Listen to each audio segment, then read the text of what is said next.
The little brass bell above the cafe door gave a soft chime as Michael stepped inside, shaking off the last traces of the morning chill.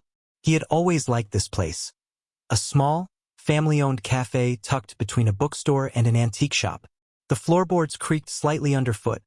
The air carried a warm blend of coffee beans and freshly baked pastries, and a mellow jazz tune played from the old speakers near the counter. For Michael, it was a pocket of calm in an otherwise exhausting routine. Night shifts as a security guard at the docks were long and lonely, and with his younger brother's college tuition looming every month, he didn't have much of a social life left. His jeans were worn, his hoodie had seen better days, but he didn't mind. Life was simple, predictable, at least until she walked in. The woman entered quietly, but she seemed to change the room's rhythm without trying. Her long black hair flowed over her shoulders, catching the warm cafe light like strands of silk.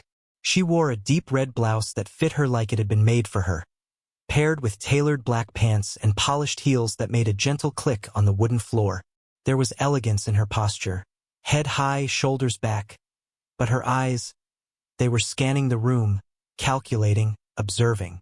Michael found himself watching her in the reflection of the cafe's glass display case.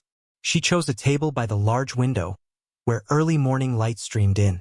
She didn't pull out a laptop like most customers. No phone, no book, just sat there, hands folded lightly, as though waiting for something.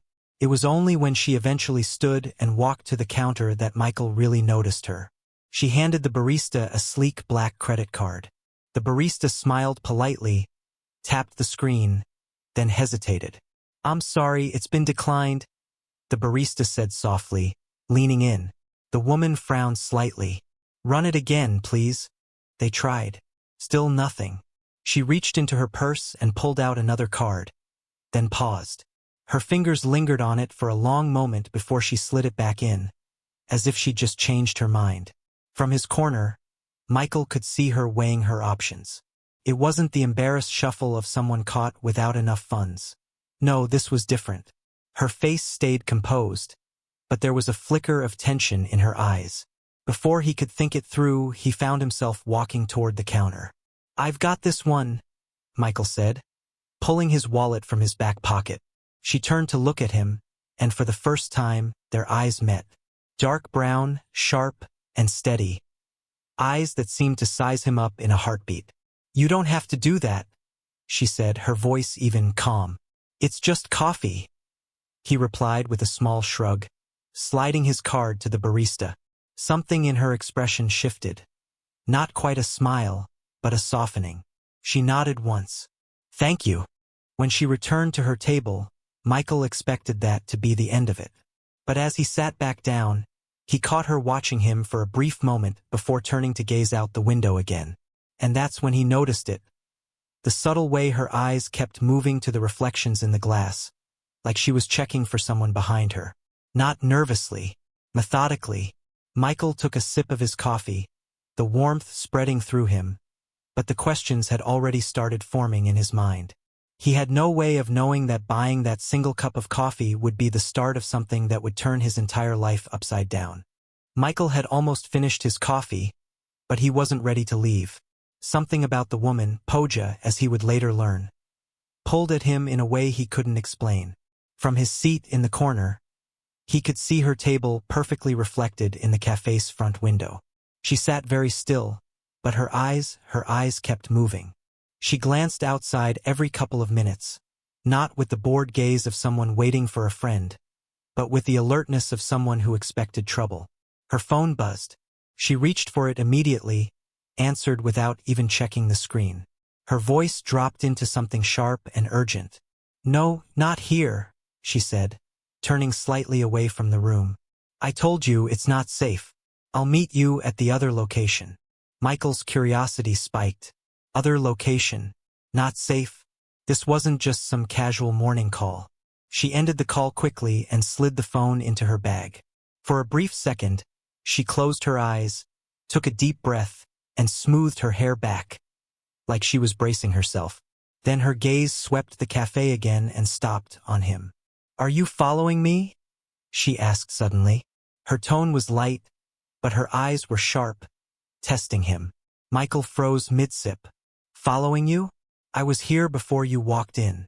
She tilted her head, studying him like a detective would study a suspect. Then, unexpectedly, she gestured to the empty chair across from her. All right then, since you bought my coffee, maybe you've earned a seat. Michael hesitated for a heartbeat before standing. As he sat down opposite her, he noticed little details. Her nails neatly kept but without polish, the faintest crease between her brows, the smell of some subtle perfume he couldn't place. So, she began, resting her hands on the table, is it a habit of yours to buy coffee for strangers? Only for the ones who look like they could use a break, he said, smiling slightly. She gave the smallest chuckle, but it faded quickly. She leaned forward just an inch, her eyes locking onto his. You seem like a decent man, Michael. So I'll give you one piece of advice. If you ever see me again, pretend you don't know me. Michael's smile faltered. That's oddly specific. Her phone buzzed again. She glanced at it, and for a split second, Michael saw something flash across her face. Annoyance? Fear? Maybe both. She pushed her chair back, stood up, and slung her bag over her shoulder. Thanks for the coffee, she said, her voice softer now, almost reluctant, and just like that, she was gone. Michael sat there for a long moment, staring at the empty chair, feeling like he'd just stepped into the first page of a story he didn't understand. For the next 2 weeks, Michael couldn't shake the memory of the woman in red. It wasn't just her looks, though he'd be lying if he said they didn't leave an impression.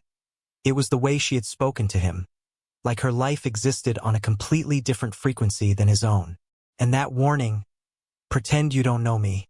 Life, however, had no pause button. Michael's night shifts at the docks went on. His brother sent him lists of textbooks he needed, and bills kept coming. He buried himself in routine, convincing himself that she was just another stranger he'd never see again.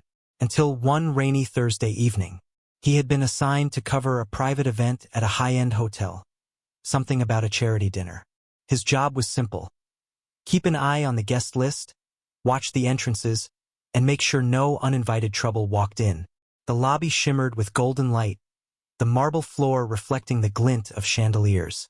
Guests arrived in sleek cars, stepping out in tuxedos and gowns, their laughter echoing under the tall ceilings. Michael stood at his post near the main entrance, nodding politely to each arrival. And then, she appeared. Poja. Her hair was styled into soft waves now, falling over one shoulder. The red blouse and black pants were gone, replaced by a dark emerald gown that hugged her figure with effortless grace. A thin diamond bracelet glinted on her wrist. But it was her expression that stopped him. It was calm, poised, and commanding.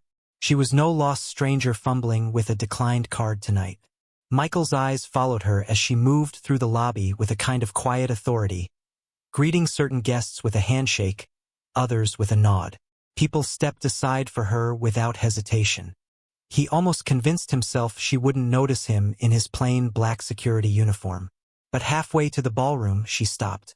Slowly, she turned her head and found him. Her lips curved, not quite into a smile, but something between recognition and warning. Michael's earpiece crackled. Heads up, VIP is arriving now. Miss Kapoor is on her way in. Miss Kapoor? Michael's brow furrowed. Then it clicked. One of the senior security officers murmured to him, That's Poja Kapoor, CEO of Kapoor Holdings. Owns half the commercial properties downtown. Multimillionaire. Don't get in her way. Michael almost laughed out loud. A millionaire CEO?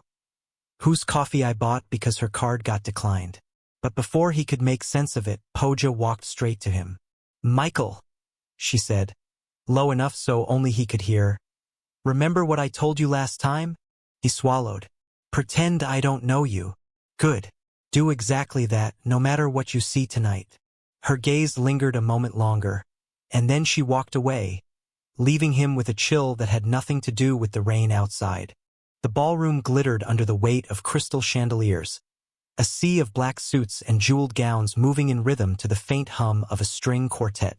Michael stayed near the main entrance, scanning faces, keeping his posture professional, but his mind was anything but calm.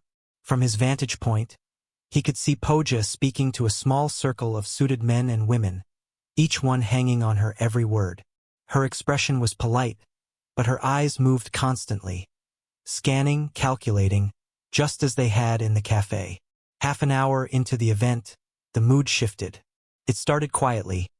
Two men in dark suits entered through a side door, their badges flashing for barely a second before they slipped inside. They weren't on Michael's list. Their eyes weren't on the stage or the auction items. They were locked on Poja. Michael's instincts sharpened.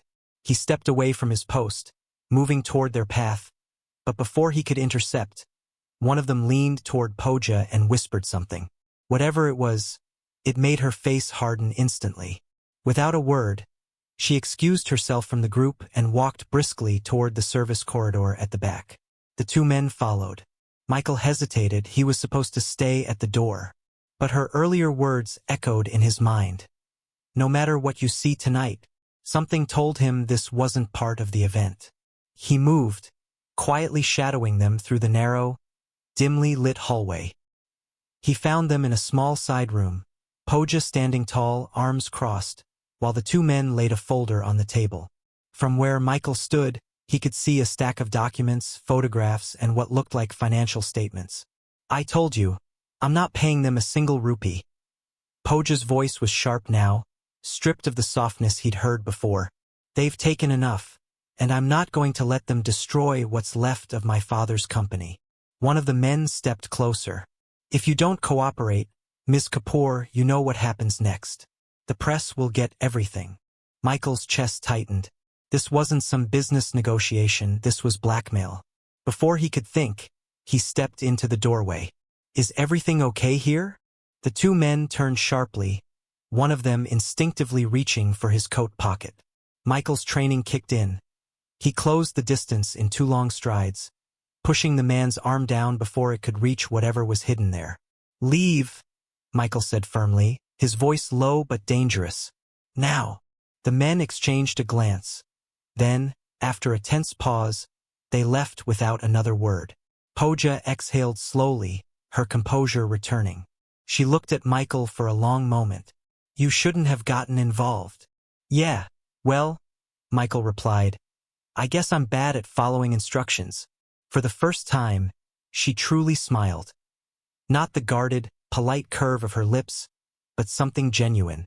That day in the café, my card wasn't really declined. I asked the bank to block all my personal accounts until I could figure out who was leaking information.